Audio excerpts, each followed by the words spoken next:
দেখুন, কিন্তু যুবভারতীর ঘটনা আরও অন্যরকম। এই যুবভারতীর ঘটনা একটা নজিরবিহীন দৃষ্টান্ত তৈরি হলো, যেটা গত 15 বছরের তৃণমূল সরকারের আমলে কখনো হয়নি। খোদ রাজ্যের মুখ্যমন্ত্রীকে ক্ষমা চাইতে হলো সমস্ত ক্রীড়াপ্রেমীর কাছে। অথচ লক্ষ্য করবেন, তারপর হায়দ্রাবাদ, মুম্বাই, দিল্লিতে অনুষ্ঠান হলো। আজকেই দিল্লির অনুষ্ঠান ছিল অত্যন্ত সফলভাবে।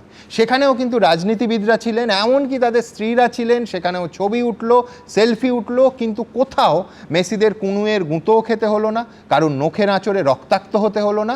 তার কারণ ওই আনন্দবাজার পত্রিকার শিরোনামের ভাষায় সেখানে নির্লজ্জ নেতাতন্ত্র ছিল না। এই গুঁতোগুঁতি, ধাক্কাধাক্কি আর বিশৃঙ্খলা ছিল না। গোটা মাঠটা রাজনীতিবিদ আর তাদের সাকরেতরা বেদখল করে নেয়নি।